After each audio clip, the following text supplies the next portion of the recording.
Hi, welcome back to Empowered Living. I know it's been a while. I have had so many things happening in my life, my personal life, and it just really kind of took me out. First of all, my mom moved out of state, and although I didn't really think that that was going to be a big deal because we had been planning it, it just really kind of took me to a different place that I didn't even believe I was, capable of going. Um, my mom has lived out of country before, and I had not had this type of reaction. So I didn't even know where it was coming from. It was just really, it just was so unreal and so unlike me.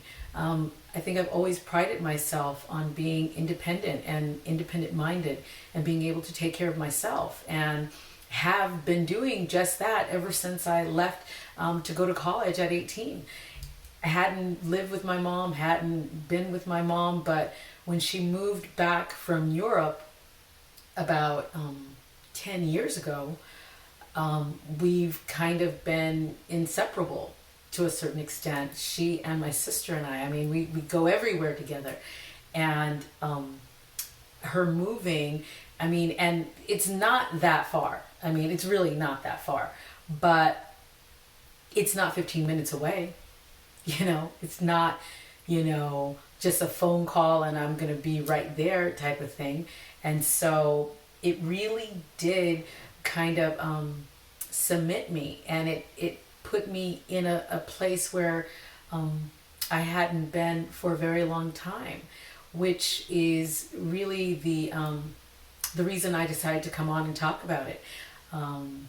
Talk about thoughts and how thoughts are so powerful in our lives, and how they can, send us into some of the darkest places in our mind and have something, a very negative, consequence to our lives. And so I think for me, the idea that I was going to be without, I was entertaining the thoughts of being, without, and, a sense of lack, of not having something or having someone in my life that I really value to be a very important part of my life.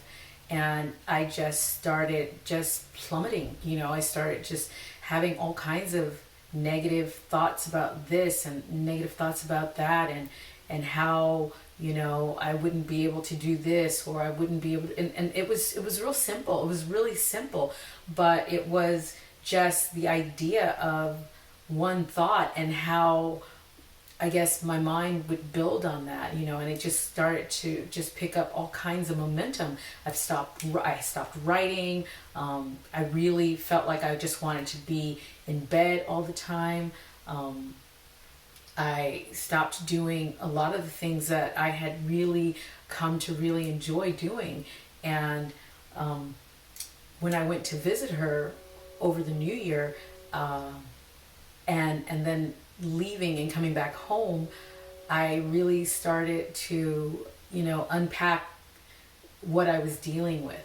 And, it was all kinds of stuff, abandonment, and not that my mom was abandoning me, but it was just a feeling of being without someone and feeling as if I were alone.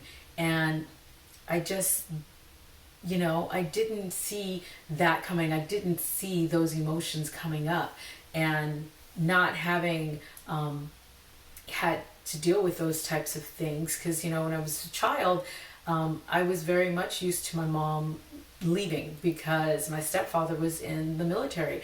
And so oftentimes she would leave to go and visit him or what have you, and she'd be gone months at a time, and then I would be with, family while she was gone. And I think that those feelings kind of surfaced again with her leaving. And I hadn't even any thought of that. I had no idea in my mind that I would have had, that type of reaction. And then, like I said, after I started to kind of dig in and start to figure out, well, what is it? Why is this, really bothering me? Why is this is hair's bothering me right here. Why is this really getting to me? And it stemmed from the fact that, when I was little, how I would feel when my mom would leave. And, the thing about it, people, is that sometimes we don't even know why we're feeling what we're feeling. We're just having like these reactions to things. And like I've said before on some of my other videos, most of us are walking around grown children. We still have a lot of the same reactions and perceptions as we did when we were younger, because that inner child that had not had any resolve to some of those experiences still very much exist in us. And until we go in and we start to do the work and we start to clean out the house and we start to really unpack why we're having these sometimes unreasonable reactions to things, that's where it is. That's where it starts. And so I start to go in and I was like, okay, when I was younger, this is how I felt. And, I'm just having that reaction. I know very well that I can see my mom anytime I want to. I know that it's just, a couple of hours drive away. Maybe even 35 to 40 minutes of a flight. It's not that big of a deal. I still talk to her on the phone every day as if she was 15 minutes away from me.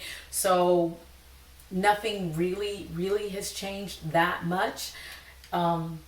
So it was really kind of just this unreasonable reaction that I was having, but I was having it because of how my inner child had dealt with things and being sad and being, feeling without, because I'm definitely not that. I keep myself so busy. I'm just so busy all the time. And people, constantly ask me what I'm doing, and then they know for a fact that when I say that I'm busy, I'm really busy. I'm juggling, maybe 5 or 6 things at one time that, and that's something that I really want to stop saying. I want to stop saying that I'm juggling, because sometimes juggling is kind of like trying, attempting to keep things up in the air. And I really want to get to the place where I'm about balance. I mean, that's my thing. I want balance in my life, and I'm trying to achieve balance in my life. And so as I was in these negative thoughts, I then had to flip that script. And like I just said, I started to tell myself, well, it's not really that far. And she's not really, out of reach. And you still very much have the ability to call her and talk to her whenever you need to. And, she still makes her visits here to California. And I can still make my visits to her. So nothing really has changed, but that is me now after I got back and I really started to dig into what is it that I'm feeling and why am I feeling this. And it's really, I think, important for all of us to do this in our lives, to actually, when we're having these responses to things that seem to be completely like out of nowhere, like it just hits you out of nowhere and you don't even really understand why you're feeling it. You're just having a reaction. And that's, for me, that was a clue that I'm having this reaction. But it did take me a couple of weeks to really kind of, hone in on, whoa, what am I doing? Why am I feeling like this? It doesn't even make any sense. And then to go in and do that work. But that's because I've been on this journey of, empowering my mind to think positively and to, kind of get out all of the trash that I once told myself and once believed about myself and about the world around me. And since I've been doing that, it makes it a little bit, I get out of those types of predicaments or feelings or emotional periods of time much quicker, because I know that this is stemming from something. So then I can say, okay, so what is that something? And then I can go in and start to do the work on that something and realize that, that of course, yet again, was my inner child that was not able to reason and logically figure things out and make these connected dots. And so I can now do that much quicker than ever before. And that makes such a big difference in my life, that it's not just like I'm not in this state of depression for longer than I want to be. And that's, I know people don't even, when I say things like you want to be, nobody wants to be depressed, but at the same time we're feeding ourselves things that are making us depressed. So it's kind of like, well, if you don't want to be depressed, then you shouldn't think about this way, or you shouldn't think about that way. But when you don't have the tools and you haven't really started the process of learning how to not think certain thoughts or not to believe certain beliefs that 9 times out of 10 weren't even yours to begin with. They were given to you by someone, some caretaker in your past, and you just had no other knowing. So yeah, you kind of believed it. You kind of accepted it as to be fact, and you started living out that fact, and it started to play out in your life, and you started to have experiences that were validating it and making it more true, when the reality is that 9 times out of 10 it wasn't yours. It was someone else's that kind of gave it to you, and who knows, maybe they got it from someone else. And it's just so cyclical. It's just constant, feeding the same thing over and over and over and over to the new family members that are coming into our lives, with the new children and the new babies.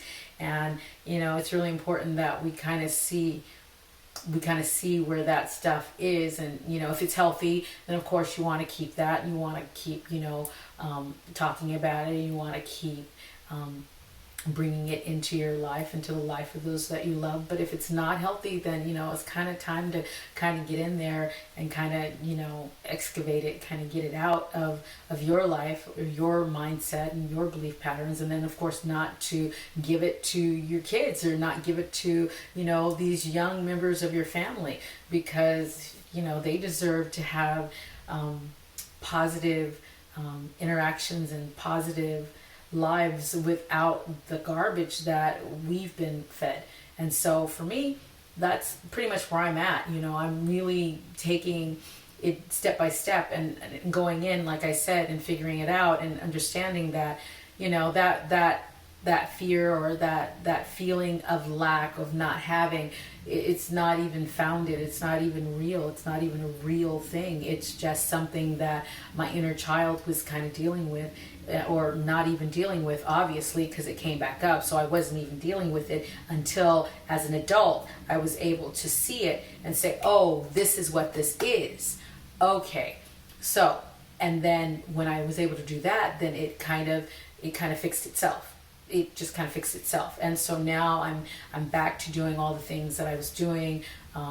But man, guys, it's all about our thoughts. It's really about the thoughts that we feed ourselves, and how a lot of them don't even have any real relevancy in our lives. We just are regurgitating it over and over and over, and getting the same thing, getting the same responses, getting the same outcomes and the same consequences, when if we were to find that there's something that's happening in our lives that we're not really happy with, then to go in and figure out, okay, so what am I doing and why am I doing this? What am I doing and why am I doing this? Because I'm the one who's in control here. There's nobody else in control of this situation but me. What am I doing? What am I thinking? How am I thinking about this? So why am I thinking this about this? Once you get that answer, then perhaps you can start that process of, is it a reality? Is it factual? Is it not factual? Is it founded? Is it not founded? What is it? And then, I'm sure you'll find some type of understanding. Most of us are on autopilot all the time. In most of our reactions, it's an automatic response to something. And if we are not careful, then we can find ourselves just living in the same type of situations over and over and over, because we're not going in and we're not doing the work that's necessary to stop that chain of events from happening. It's just this linked chain that just never ends if you don't do the work of changing your thought process, or even understanding why you're thinking that way. Because sometimes once you start understanding why you're thinking that way, then that already kind of cuts it right away anyway. That kind of stops it anyway. So that's pretty much what I want to talk about this time, because I'm just finding my way back. I've missed doing my videos. I really do. I do get enjoyment out of talking through my stuff, and I know that a lot of you out there probably are very similar to me, and you just want, to be able to just purge yourself of these, ideas and these thought processes that are really kind of debilitating at times, and I hope that this video for you made sense, or that it resonated with you even a little bit. And if it did, I hope that you'll like, share, and subscribe, and you'll grow with me, because that's what this is all about. It's about growing into the best versions of ourselves. And the way that we can do that is to learn how to empower ourselves, and learn how to empower our thought processes, and really weed out the things that don't even serve us, that don't even make sense, that for whatever reasons we have them, but just because somebody gave them to us doesn't mean that it belongs to us, doesn't mean that we got to keep it. We don't have to keep it, especially if it's not working for us. So again, I hope that you're going to have a great week ahead of you. This was Martin Luther King Day for us, so we're off. A lot of people are off today, so I'm wishing you well, and my intention is to get back on this journey of empowering myself, and hopefully helping some others out there do the same damn thing. So until next time, see you soon.